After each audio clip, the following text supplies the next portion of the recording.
자, 오늘 우리에게 주신 하나님의 말씀은 창세기 18장 16절에서 19절 말씀입니다. 창세기 18장 16절로 19절 함께 교도가도록 하겠습니다.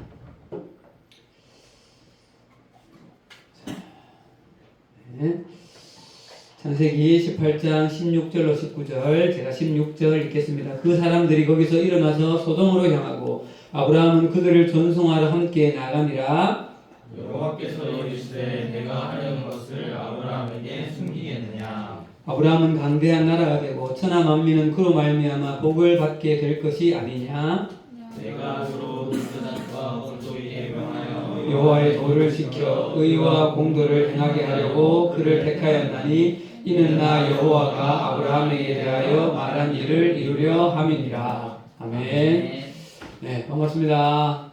안녕하세요. 네, 안녕하세요. 오늘 무슨 주일입니까? 부활. 네, 부활주일입니다. 우리 옆 사람에게 예수님 부활했습니다. 시작. 예수님 부활했습니다. 진짜다. 진짜다. 네. 우리 영준이 휴가 나와서 여기 예배 참여한 두 번째인가? 두 번째 그죠? 자, 박수 어쨌든. 네. 영준이가 오니까 무게중심 딱 잡히는 것 같아요. 네. 자, 우리는 지금 창세기는 물론이고 성경 전체에서도 매우 중요한 의미를 가지는 이 본문 말씀을 같이 계속해서 묵상하고 있습니다. 자, 오늘 이제 두 번째로 묵상을 하려는데요. 2주 전에 우리는 이 17절에 내가 하려는 것을 아브라함에게 숨기겠느냐 이 말씀과 18절의 초반부에 아브라함은 강대한 나라가 되고 이 두 부분에 대해서 묵상을 같이 했었습니다. 기억이 좀 납니까? 하나님은 이제 아브라함을 하나님의 무엇으로요? 친구로, 하나님의 보스로 관계 설정을 다시 세우시고 아브라함뿐만 아니라 그로부터 시작해서 앞으로 형성되어질 이 이스라엘 나라를 강대한 나라로 세우시겠다고. 그래서 이스라엘을 하나님 나라의 눈에 보이는 실제적인 유형 국가로 이 땅 가운데 세우셔서 세상 가운데 거룩의 모델 하우스가 되게 하시고 또 세상을 향하여서 축복의 통로로 세우신다 하셨죠. 그리고 최종적으로는 구약에서 그치는 것이 아니라 신약의 메시아 예수 그리스도께서 이 땅 가운데 오시는 그 요람, 인큐베이터의 역할을 하게 하시기 위함이라고 했습니다. 그런데 아브라함과 이스라엘을 향한 이 뜻은 지금 이 시대의 우리에게는 이 신약의 교회 시대를 살고 있는 우리에게도 동일하다는 것을 기억해야 하는 것이죠. 하나님은 우리를 당신의 친구로, 예수님께서 말씀하신 거 우리 찾아보고 기억나죠? 우리를 친구로 벗이라고 표현하셨고, 그리고 또 이 시대에 이렇게 함께 우리가 모여있는 이 교회라는 공동체로 우리를 함께 부르셨다는 사실이에요. 그래서 우리는 이 세상 가운데 거룩의 모델이 되어야 하는 것이죠. 거룩의 모델이. 이것을 신약에서 예수님이 빛과 뭐라고요? 소금이 되라 하신 거죠. 이 사명을 우리는 더 잘 감당해내기 위해서 함께 이렇게 모여서 예배하고 서로를 격려하는 것이죠. 우리 모두가 다 이 사명을 잘 감당하는 우리가 되기를 소망합니다. 아멘.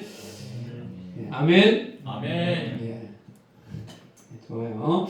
자, 그럼 오늘 이어지는 말씀은 18절 후반부에 천하 만민은 그로 말미암아 무엇을 받게 될 것이 아니냐? 복을 받게 될 것이 아니냐? 이 부분하고요. 19절의 앞부분 내가 그로 그 자식과 권속에게 명하여, 오늘 이 두 부분을 좀 깊이 묵상하려고 합니다. 특별히 오늘 말씀의 한 3분의 2 정도는 18절 후반절에 있는 하나님께서 아브라함을 벗으로 부르시고 이스라엘을 강대한 나라로 부르신 이유의 그 최종적인 목적이 오늘 18절 후반부의 그 말씀인 거예요. 그래서 오늘 이 부분에 좀 포커스를 많이 두려고 합니다. 그리고 19절 말씀은 끝부분에 좀 잠시 다루도록 하겠습니다. 자, 오늘 말씀의 제목도 넘겨주세요. 읽읍시다. 시작. 나의 벗 아브라함과 이스라엘이여 그리고 교회여. 자, 여러분 18절 말씀 다시 한번 읽어봅시다. 18절입니다. 자, 같이요. 시작. 아브라함은 강대한 나라가 되고 천하 만민은 그로 말미암아 복을 받게 될 것이 아니냐. 예. 여러분 결과적으로 하나님께서 아브라함을 통하여서 강대한 이스라엘 나라를 만들 것이고 그리고 이스라엘 나라를 만드는 것이 최종 목적이 맞아요, 아니에요? 그것이 최종 목적은 아닌 거예요.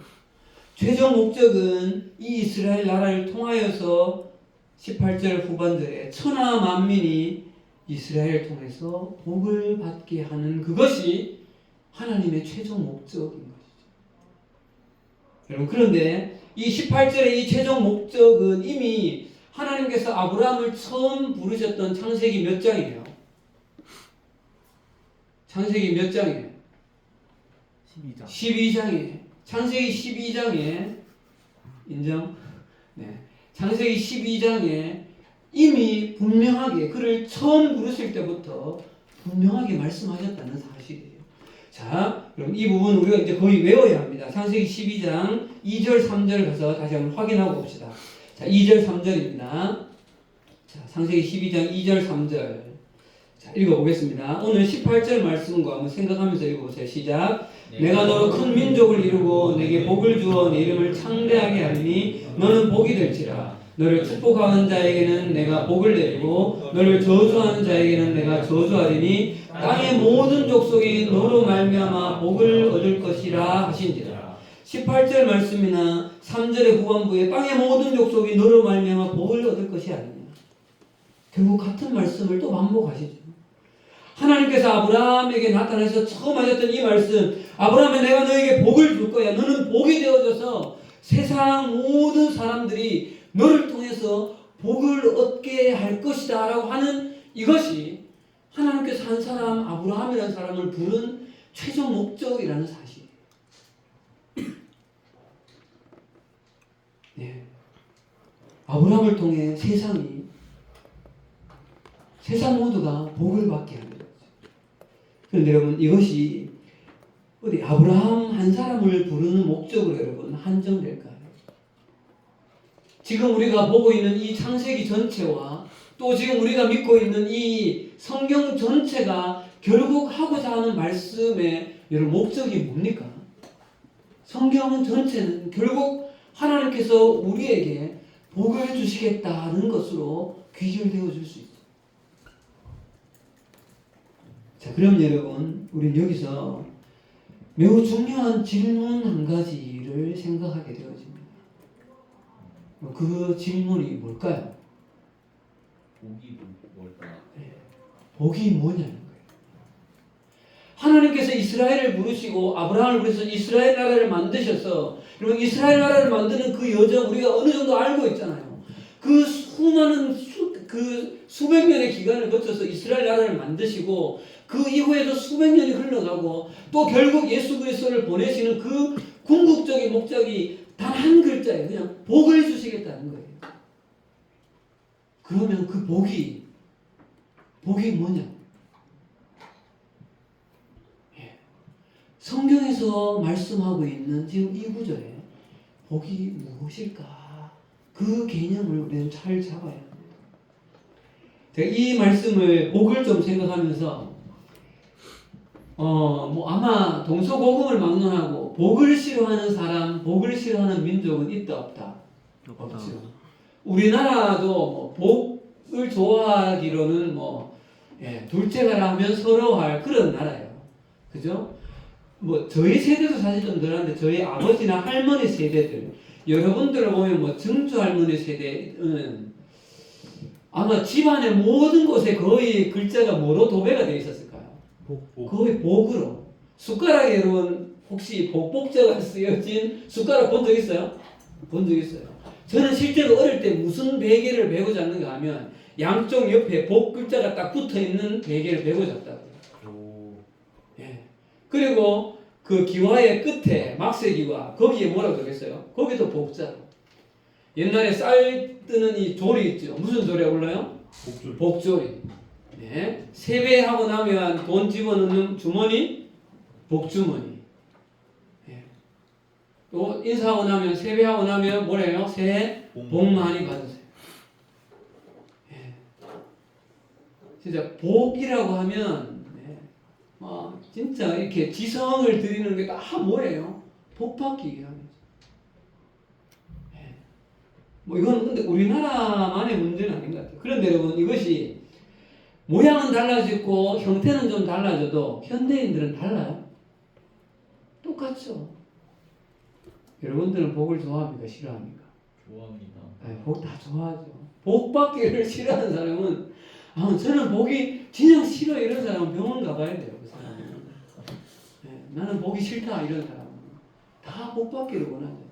근데 여러분 그리스도인들 중에도 과거에 요즘은 조금 덜해요. 전도할 때 뭐라고 전도해요? 예수 믿고 복 받으세요. 천국 가세요라고 이야기하는 게 맞지만 예수 믿고 복 받으세요라고 전도할 때도 많았어요.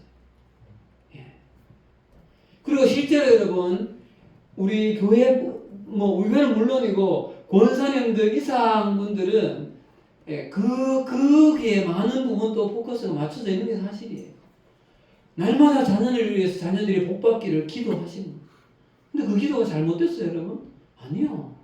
제가 여러분 부모가 되어 보니까 왜 우리 기복신앙이 잘못되어졌다 뭐 그런 이야기 하잖아요.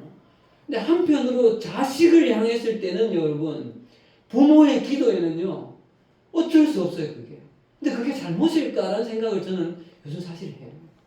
부모가 자녀를 위해서 복을 빌어주는 것, 그 성경에서 이야기하고 있는 거예요. 자, 그런데 여러분, 오늘 이 창세기 12장과 오늘 본문 창세기 18장에 세상을 창조하신 하나님께서 말씀하신 이 복이 어떤 의미인가? 성경에서 말하고 있는 복의 근본적인 의미가 무엇인지에 대한 개념을 정확하게 잘 잡고 있지 않으면 우리의 여러분 신앙에 굉장한 왜곡이 옵니다. 왜 우리가 교회를 다니고 왜 우리가 신앙생활을 해야 하는가에 대한 방향에 대한 설정이 이상한 대로 흘러갈 수 있다는 거예요. 그래서 여러분 오늘은 이 복이라고 하는 것의 의미가 무엇인지에 대해서 조금 여러분 깊이 좀 들어서 좀 생각을 해보려고 합니다. 자, 여러분 준비되셨습니까? 네. 아무도 준비 안 됐네. 준비됐습니까? 네. 자, 우리는 이 복의 의미를 잘 이해하기 위해서 이 복이라고 하는 이 낱말이 히브리어의 원어와 그 원어가 어디서 왔는가 그 어근을 좀 살펴보면서 이 복의 의미를 좀 생각을 해봐야 돼요. 그래서 이 말씀을 한번 들어본 적이 있는지 잘 모르겠는데요. 자, 넘겨주세요. 자, 화면 보세요. 히브리어로 복은 바라크라고 불러요. 다른 말도 하나가 있는데 대부분 이 말을 써요. 아직 내지 마시고 제가 넘기려 하면 넘기세요. 자, 오른쪽에 저게 히브리어 원어예요. 눈으로 그냥 이렇게 대충 봐주시고. 여러분, 이 바라크라는 말은, 여러분, 그냥 일반적으로 복하면, 복이 뭐야라고 물으면 여러분들 뭐라고 말합니까? 좋은 일. 좋은 일이다. 또, 복이 뭡니까? 행운. 행운. 행복. 행복. 유진아, 복이 뭐야? 좋은 일. 그죠? 만사형통. 그죠? 네. 대박. 1등. 네. 이런 의미가 복인데 실제로 근데 이 바라크라는 말의 원어의 의미는 그것과 전혀 연관이 없다는 거예요. 자, 넘겨주세요. 이게 의미가 뭐예요? 무릎을 꿇다라는 말이에요. 무릎을 꿇다. 전혀 연결이 잘 안 되죠. 복과 무릎을 우리가 생각할 때 무릎을 꿇는 건 사실 복이에요, 아니에요? 별로 그런 것 같지 않죠. 자, 여러분, 그러면 이 바라크의 어근이 어디서 여러분 나왔는가를 알아야 이것이 왜 복이 되었는가를 이해할 수가 있어요, 여러분. 자, 이 바라크라는 낱말이 어디서 왔는가 하면 대부분의 학자들은 이 말이 히브리어 또 다른 말 베레크에서 왔다 그래요. 넘겨주세요. 자, 이 어근이 베레크에서 왔는데 이 베레크라는 낱말의 정확한 뜻이 무릎이라는 거예요. 무릎. 예. 자, 그러면 여러분, 이 베레크가 왜 바라크의 어원으로 보는가 하면 여러분, 자, 여러분 우리 국어 시간을 생각하고 여러분 한글도 글자는 요즘 제가 1학년 해가지고 자음 모음 맨날 지금 이거 하고 오늘 이제 이번 주에 이제 자음 거의 끝나거든요. 그래서 이제 그아 해서 이제 가 만들고 이제 이거 이제 해야 되거든요. 자, 여러분 문자는 대부분 다 모음과 자음으로 이루어져 있죠. 자, 그러면 여러분 이 히브리어에서 모음이 중요할까요? 자음이 중요할까요? 뜻을 결정하는 데 있어서 이 낱말이 무슨 뜻이다를 결정하는 의미로 모음이 중요할까요? 다음. 네. 자음이 중요할까요? 둘 다. 둘 다 중요할까요? 네. 자음이 중요해요. 자음. 여러분 히브리어의 이 당시에 고대 히브리어를 살펴보면 모음은 아예 글자 자체가 존재하지 않았어요. 말은 있었는데 글자가 존재하지 않았다는 거죠. 그런데 여러분 여기 보세요. 지금 여기 밑에 있는 점들 있죠. 여기 밑에 있는 작은 거 요게 여러분 모음이에요. 글자 크기로 봐도 너무 작죠. 이게 여러분 베트이고 요게 R을 말하는 거예요. 그래서 바가 되는 거거든요. 네. 자, 그러면 여러분 잘 보세요. 이 자음이 중심이 된 이 히브리어에서 자음이 보통 3개가 모여서 하나의 낱말이 된다고 해요. 그럼 잘 봐요. 자, 넘겨주세요. 한 번 더. 자, 이 베레크는 히브리어는 여러분 이쪽에서 이쪽으로 읽어봐요. 이쪽에서 이쪽으로 읽어봐요. 방향이 우리랑 반대입니다. 자, 이 위에 있는 자음과 두 번째 자음, 세 번째 자음 봐요. 같아요? 달라요? 똑같죠? 똑같죠? 이 맨 오른쪽에 있는 게 베트예요. 비읍을 의미하고 레시, 리을을 의미하고 카프, 키읔이에요. 이 세 개가 똑같기 때문에 그리고 바라크가 무릎을 꿇다라는 의미가 되기 때문에 여기서 왔다라고 보는 거죠. 예. 자, 그럼 여러분 왜 이 무릎이라는 낱말이 복을 의미하는 바라크로 연결이 되어졌는가 하는 이게 좀 시대적인 배경을 알아야 돼요. 자, 왜 그런가 하면 자 생각해 보세요. 고대 근동 지방의 일반적인 자연 환경은 막 숲이 우거진 그런 곳이 아니라요. 척박한 광야입니다. 광야. 자, 그러면 여러분 이 광야 생활에 있어서 고대 근동에서 가장 중요하고 소중한 운송 수단이 뭡니까, 여러분? 말. 아니요. 말과 비슷한 뭔가를 많이 짐을 싣고 사막을 걸을 수 있는 낙타죠, 낙타예요. 자, 그럼 여러분 이 낙타는 여러분 이 고대 근동에 있는 이 민족들에게는 매우 소중한 가족과도 같은 생계를 거의 책임지는 그런 동물의 수준이에요. 우리나라로 보면 옛날에 농경사회에 제일 중요한 동물이 뭐였어요? 소죠, 소. 소 한 마리가 가족을 먹여 살리는 거죠. 예.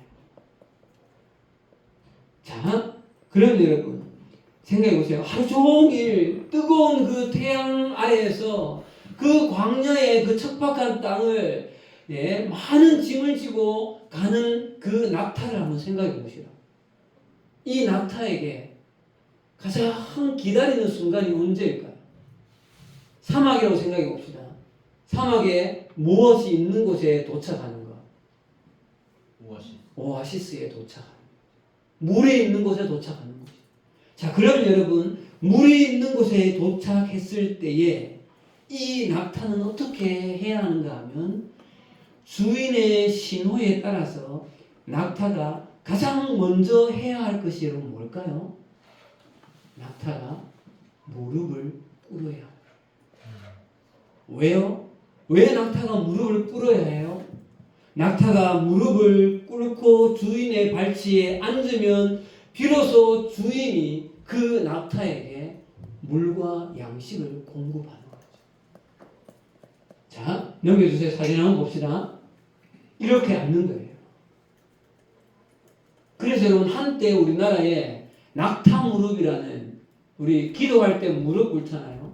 이 무릎을 받으면서 기도 무릎, 기도에 대한 낙타 무릎을 기도에 비유한 책이 있었어요. 어쨌거나 이렇게 낙타가 간절하게 바라던 그 물과 양식을 공급받아서 정말 이렇게 묵을 죽이고 영양분을 먹을 것을 먹고 있는 이 낙타의 무릎 꿇음이 바로 뭐예요? 복을 받고 있는 상황이라는 거죠. 그리고 학자들은 낙타가 이렇게 무릎을 꿇고 있을 때 주인이 물과 양식을 주는 이 모습에서 바라크 복의 원형을 찾고 있다는 거예요. 근데 여러분, 낙타가 이 무릎을 꿇음에는 물과 양식을 제공받는 것과 함께 또 한 가지 이 무릎 꿇음은 의미가 있어요. 뭘까요?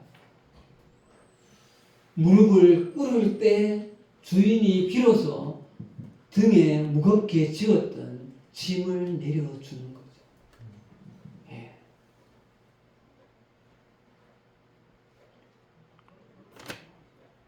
자, 그럼 여러분 봅시다. 낙타가 무릎을 꿇을 때 물과 양식을 제공받을 수 있는데 이 물과 양식은 낙타의 생명과 직결되어지는 거죠.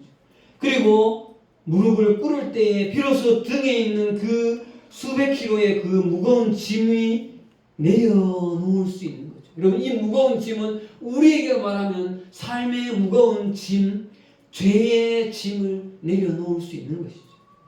우리나라 말에 예전부터 등 따시고 배부르고 걱정이 없으면 그게 최고인 거죠. 그게 바로 복의 상황인 거죠.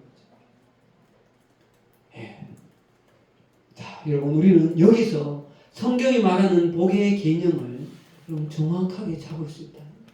여러분, 낙타가 주인 앞에 무릎을 꿇는 것은 나는 오직 주인이 공급해 주시는 물과 양식으로만 살 수 있는 그런 존재입니다라고 주인 앞에 자기의 주권을 내려놓고 당신이 나의 주인입니다라는 것을 고백하는 그 행위라는 거죠. 여러분, 성경이 말하는 복의 가장 근본적인 핵심은 여러분 다른 것이 아니라 세상의 주인이 누구이냐, 주를 누구로 삼느냐, 거기에서 출발되어진다는 사실이에요. 여러분 생각해 보세요. 창세기 12장에서 하나님께서 아브라함에게 찾아오셔서 너는 복이 되라 라고 하셨을 때 당시의 세상은 여러분 누가 주인이 되어져 있는 세상이었습니다. 우리가 창세기 지금까지 봐왔던 것처럼 이미 창세기 6장에 노아 홍수가 있기 전에 수많은 곳은 네피림이 주인이 되어서 힘과 폭력으로 세상이 정복되어져 있었고 그 이후에 우리가 보았던 것처럼 니무롯의 나라가 힘을 가진 자가 폭력을 가진 자가 힘으로 세상을 정복하여 자기 자신이 주인 되어져 있는 세상이 되어져 버린 거죠. 여러분, 그렇다면 이런 때에 한 사람 아브라함을 불러내어서 너는 복이 되라고 말씀하시는 이 복이 되라는 의미는 여러분 뭘까요?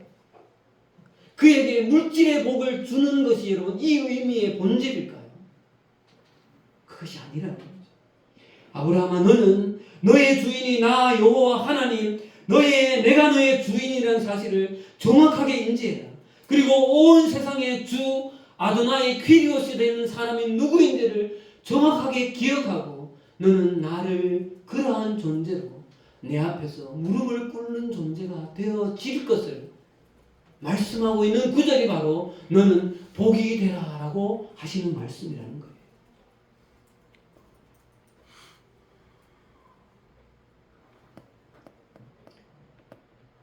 하나님 당신을 주로 고백하고 하나님에 대한 주재권을 인정하는 그것이 이 세상 모든 존재가 물과 음식으로 대표되는 그 생명력을 공급받을 수 있으며 생명을 공급받을 수 있고 그리고 죄의 무거운 짐을 벗을 수 있는 참된 복에 이를 수 있는 유일한 길일 것을, 유일한 길됨을 창세기 12장에 아브라함을 부르시면서 너는 복이 되라 이 말씀으로 드러내고 있다는 사실. 자, 그럼 여러분 한번 생각해 봅시다. 그럼 이 대명제, 창조주 여호와 하나님의 그 주권을 고백하는 것이 이 세상의 복의 유일한 길이다라는 이 성경이 말하고 있는 여러분 이 진리가 우리에게도 지금 이 시대에도 이것이 여러분 참 진리가 여러분 맞습니까? 만약에 이것이 진리가 아니라면 하나님이 온 우주 만물의 참된 주인이라는 것이 아니라라고 말한다면, 그렇다면 여러분 이 세상의 그 어떠한 존재, 이 세상의 그 어떤 사상이나 철학이나 아니면 이 세상의 그 어떤 이성이나 과학기술이나 눈에 보이는 어떤 물질이나 세상 사람들이 믿고 있는 어떤 그 다른 신이 온 세상의 주가 되어질 때 이 세상은 온전한 복을 누릴 수가 있습니까? 그런 존재, 그러한 대상, 그러한 어떠한 것이 그런 존재합니까? 여러분, 무엇이 세상의 주인 되어지면 세상은 새로운 생명으로 가득 찹니까?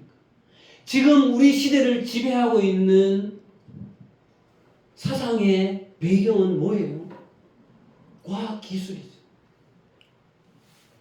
그런데 여러분, 기술이 발달할수록 사람들은 생명력이 여러분 넘치고 있습니까?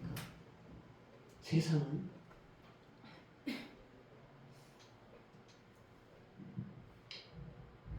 우리는 분명히 기억해야 합니다. 성경에서 말씀하고 있는 이 복이라는 개념은 무엇을 얼마나 많이 소유하게 되었는가, 그 소유의 문제가 아니라 누가 나의 주인인가, 그 관계의 문제라는 사실이에요.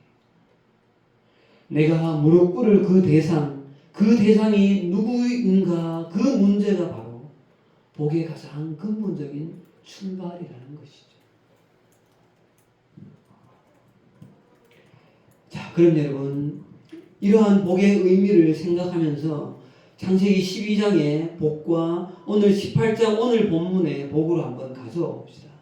그럼 하나님께서 아브라함을 부르셔서 내가 너에게 복을 주겠다라고 하신 것의 진짜 의미는 여러분, 나와 새로운 관계를 형성하자, 그 관계로의 초대예요. 그리고 나서 여러분, 이 아브라함을 통하여서 결국 한 사람만이 아니라 12장 2절에 내가 너로 큰 민족을 이루고 18장 18절에 지난번에 보았던 아브라함은 강대한 나라가 되어지고 아브라함을 통하여서 이루게 되어질 이 이스라엘이란 이 한 나라를 하나님은 특별한 관계로, 언약의 관계로 부르셨죠. 그 특별한 관계가 뭐예요, 여러분? 내가 너의 뭐가 되어지고 하나님이 되어지고, 너희는 나의 뭐가 되어지고요?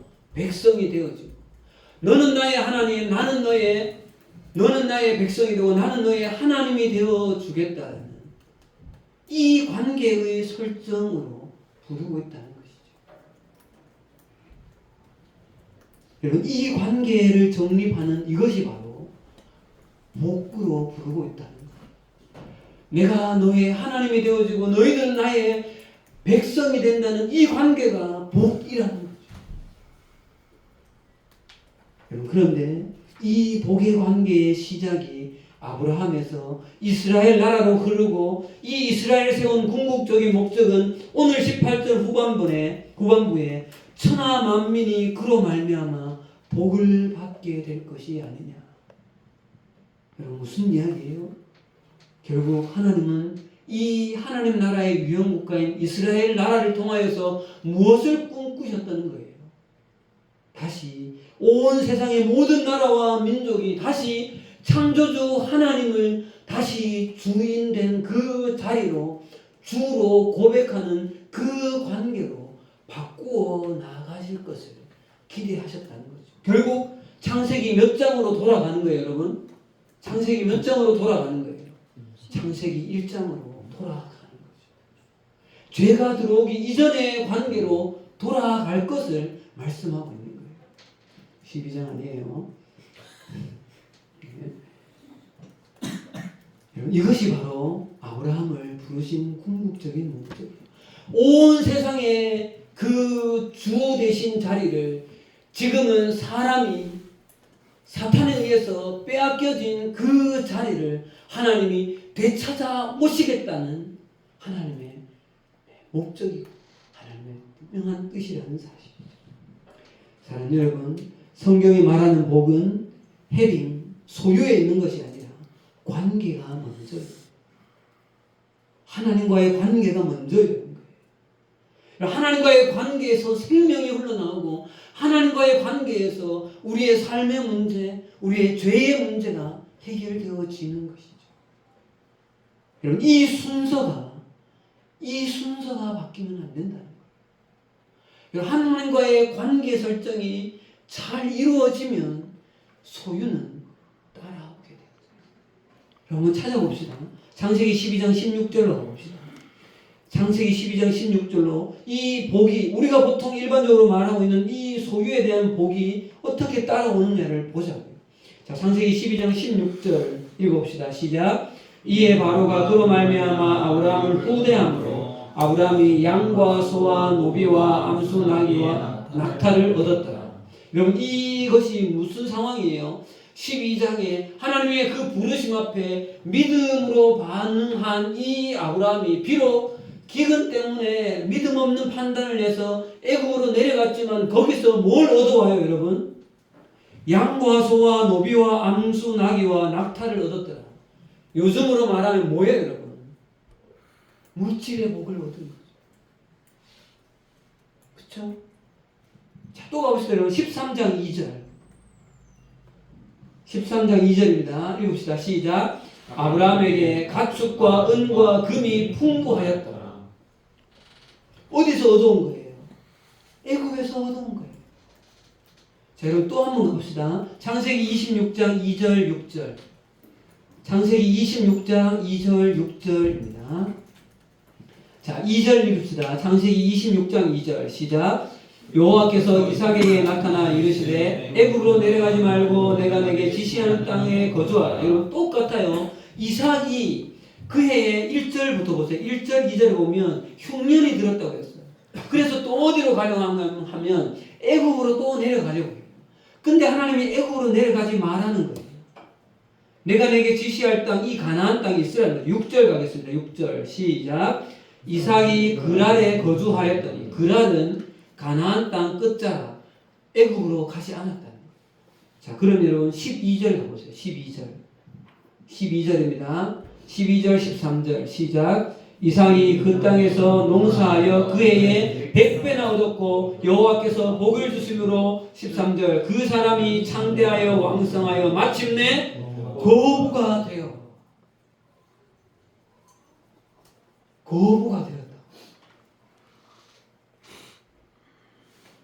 여러분, 하나님 앞에 서 있으면 물질에 대한 어떠한 복은 필요에 따라서 하나님이 채워주시는 거예요.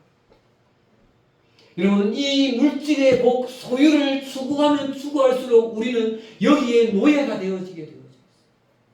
그런데 여러분, 우리가 하나님과의 그 관계와 교제에 집중하면 집중할수록 여러분, 우리는 이 세상의 삶에서 자유를 누리고 따라오는 그 물질의 복, 다양한 만남의 복, 다른 여러 가지 것들을 하나님께서 공급하여 주시는 것이죠.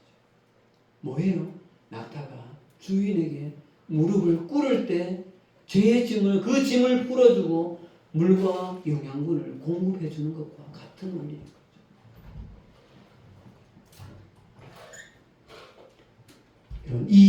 여러분 관계, 복은 얼마나 소유했느냐의 소유가 아니라 하나님과의 관계가 우선임을 우리는 이 성경이 분명하게 말하고 있음을 잘 기억하는 우리가 되어졌으면 좋겠습니다. 자, 19절 말씀으로 가면서 이제 말씀 후반부로 가서 짧게 이 말씀을 생각해 봅시다. 자, 19절입니다. 다시 돌아오시고요. 창세기 18장 19절 말씀. 19절에 이렇게 하나님께서 아브라함에게 명령하세요. 자, 19절 읽어봅시다. 앞부분은요. 시작. 내가 그로 그 자식과 건속에게 명하여, 거기까지. 내가 그로, 하나님이 아브라함으로 그 자식과 건속은 후손이라고 그랬죠.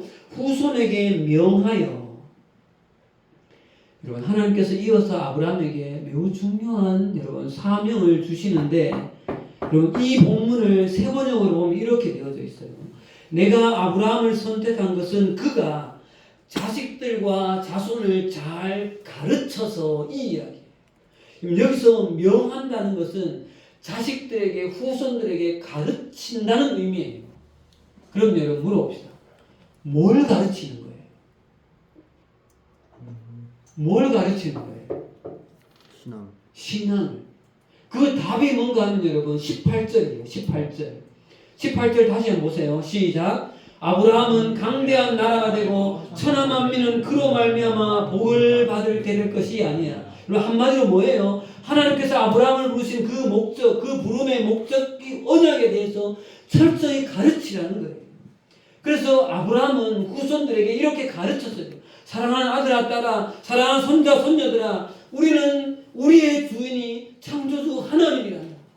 우리는 창조주 하나님께 택함받은 거룩한 백성이고 세상에 복을 흘러보내야만 하는 복의 통로란다. 우리는 창조주 하나님 앞에 무릎을 꿇고 하나님의 도를 따라 살아야 하며 하나님의 그 뜻을 이루어내어야만 하는 그러한 우리 민족이다라는 것을 아브라함은 자식에게, 자녀들에게, 그 후손들에게 철저히 이것을 가르쳐야 했었다. 이 가르침의 사명이 아브라함에게 주어졌다는 사실입니다. 그럼 이렇게 잘 가르쳐서 뭘 만들라는 거예요? 이 잘 가르침이 19절 후반부를 위함이에요. 보세요. 19절 후반부. 아까 읽었던 이 부분에 여호와의 도를 읽읍시다. 시작. 여호와의 도를 지켜 의와 공도를 행하게 하려고 그를 택하였나니. 여러분, 어떻게 후손이 여호와의 도를 지키고 의와 공도를 실제로 그들의 삶에서는 행할 수 있습니까? 이것은 무엇으로 이루어지는 거예요? 아브라함, 한 가정에 가장된 아브라함이 자녀들에게 철저히 이 신앙을 가르치고 전수해 내는 것으로 시작되어져야 한다는 거죠. 그래서 여러분, 하나님의 언약을 받은 이 아브라함은 한 가정의 아버지로서 자녀들에게 잘 가르치고 신앙을 잘 전수해야 할, 이 언약을 잘 전수해야 할 막중한 책임이 있었던 거예요.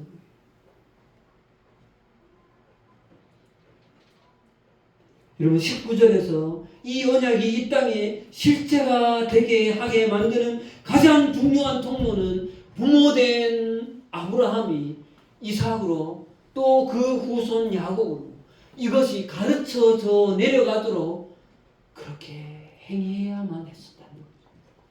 그래서 여러분, 신명기, 잠깐 신명기로 한번 가보세요. 신명기 6장 7절입니다. 여러분, 성경 곳곳에는 하나님에 대해서 자식들에게 가르칠 것을 수없이 많이 말하고 있어요. 자, 6장 7절 말씀입니다. 우리가 잘 아는 말씀이에요. 읽읍시다. 7절 시작. 내 자녀에게 부지런히 가르치며 집에 앉았을 때든지 길을 갈 때든지 누워있을 때든지 일어날 때든지 이 말씀을 강론할 것이며. 그러면 쉐마 이스라엘 들으라. 너는 마음을 다하고 뜻을 다하고 성품을 다하여 유일한 하나님을 사랑하고 경외하라고 그렇게 말한 다음에 7절에 이거를 자녀에게 계속해서 가르치라고 이야기해요. 자, 또 한 곳으로 가봅시다. 여호수아 4장이에요. 여호수아 4장 말씀. 여호수아 4장 21절 22절 말씀. 자, 읽읍시다. 여호수아 4장 21절 22절 시작. 이스라엘 자손들에게 말하여 이르되 후일에 너희 자손들이 그들의 아버지에게 묻기를 이 돌들은 무슨 뜻이니까 하거든 너희는 너희의 자손들에게 알게 하여 이르기를 이스라엘이 마른 땅을 밟고 이 요단을 건넜으며. 여러분 여호수아 우리 말씀 묵상할 때 기억납니까? 이 요단강이 끊어지고 거기를 건너죠. 그런데 하나님께서 지파별로 사람을 보내어서 큰 돌 하나를 그 건넜던 요단강에서 돌 하나를 다 취해 오게 해서 길갈이라는 베이스 캠프에 돌을 일렬로 쫙 세워 놓으라는 거예요. 왜요? 오늘 이 말씀에 후손들이 이 돌이 뭡니까? 라고 여기 현장에서 와서 물었을 때 이 돌은 하나님께서 요단강을 끊고 우리 이스라엘 백성들을 건너오게 만든 그 증거의 돌이란다라고 자식들에게 뭐 하는 거예요? 가르치라는 거예요. 가르치. 여러분 이거를 여러분 지금 여러분들에게 여러분 가서 여러분들도 나중에 언젠가는 때가 되어지면 결혼을 할 거죠.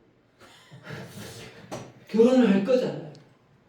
그러면 자녀를 낳을 거잖아요. 그럼 여러분 그 자녀에게 어떻게 해야 하는 거예요? 여러분이 가지고 있는 그 신앙을 자녀에게 전수해내는 그것이 여러분 이 세상에 있는 그 어떠한 사명보다 가장 중요한 사명이 그 사명이라는 사실. 네. 그런데 여러분 자녀가 훌륭한 한 신앙자로 성장하는 것이 여러분 쉬운 일입니까? 절대 쉬운 일이 아니에요. 여러분 이 땅에 얼마나 많은 그리스도인들의 자녀들이 교회조차도 안 다니고 있는 그리스도인의 자녀들이 얼마나 많은데요. 예. 그냥 여러분 좋은 교회에 주일학교 좋은 프로그램에 보내놓으면 아이가 좋은 신앙인으로 여러분 자랍니까? 아니라는 거. 아니라는 거. 여러분 결혼하고 나서 이제 내가 좋은 신앙인이 되어야지라고 생각하면 늦습니다. 늦다. 지금 여러분 이 청년의 때에 청소년 때에 지금부터 나의 삶의 신앙 플러스 거기에 더 근본적으로 나의 선한 인격을 세워가는 그 믿음의 선한 훈련을 끊임없이 해가지 않으면 어느 한순간에 내가 짠 하고 신앙이 한순간에 성장합니까? 그런 것은 없어요. 그런데 여러분 자녀들은 성장하면서 부모님의 말과 신앙과 삶을 다 본다고. 신앙이 실제가 되고 있는가를 다 본다고.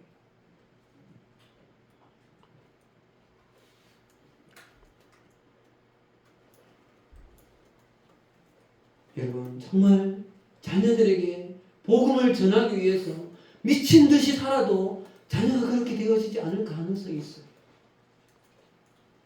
여러분 지금부터 여러분들 기도의 제목으로 삼아야 될 것이 좋은 남편, 좋은 아내를 만날 것에 플러스 이제 한 가지를 더 추가하셔야 돼요.